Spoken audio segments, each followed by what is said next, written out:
My mother always chose her violent boyfriends over her children, and she painted herself as a victim. So, I snapped and gave her a response she will never forget. My mother has 6 kids altogether. My mother never had a good track record of picking good men, and a lot of times me, my siblings, and I would witness her boyfriends beat her or berate her. About 5 years ago, my mother lost custody of my 3 younger sisters. My grandmother took my sisters and told me and my older brother not to worry about getting custody of them because we should be focusing on our lives and college. My sisters have been happy with living with my grandmother and my grandmother loves having them around. When she lost custody, me and all my siblings with no contact with her, including my grandmother. Around 2 months ago, my mother sent me an email explaining that she would like to get back in contact with us and do family therapy. She sent me a second email the following month after explaining that she broke up with her boyfriend and she really missed us. She wanted to do family therapy because she had a lot of pain built up and she knew that we probably did as well. I spoke with my siblings about it and the youngest were on board because they did miss our mom. For the sake of my younger siblings, I responded to her and we set up a time to meet. We had our first session yesterday. We did the usual first introductory process and got familiarized. Later during the session, my mom was going on and on of how she did everything she could to protect us and etc.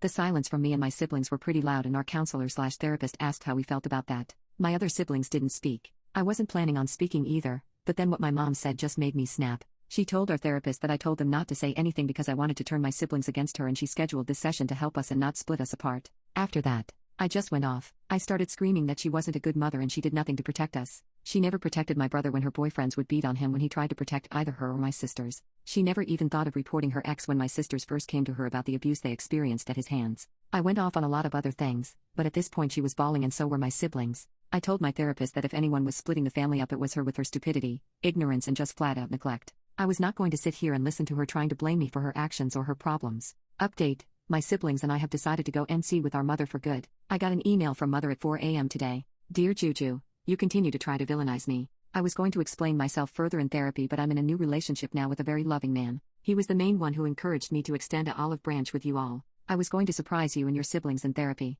However, you ruined it. You calling me a worthless whore of a mother was uncalled for. In those relationships, I couldn't just simply walk away. Where would I have gone? What about you guys? Do you not think it ate me up inside every time you guys cried? Did any of that not matter to you? I'm trying to redeem myself while also being a victim and you simply can't get your own head out of your ass. You be and complain about your pain not realizing I was a victim too, Juju. We all were. I tried my damn hardest to protect you all. I will not have contact with you until you apologize to me for what you said. She did provide what she could. Yet there were many moments we either went hungry or without some necessities. SP? Where was the determination when her boyfriends would beat the hell out of me and my older brother because we didn't want them either alone with our sisters or touching our younger sisters? Where was she when she heard me getting SA in the room right next to her and heard me screaming for her? It's just an overwhelming sorrow because in her eyes, she did her best. But in my eyes, she did absolutely nothing, and I told her as such and then some in our session. I'm done with her. She did call my grandmother this morning during breakfast and demanded that she let her see her kids. My grandmother told her that she could try, but she wasn't coming past the gate unless my sisters wanted her to. My grandmother put her phone on speaker and asked my sisters if they wanted to see her.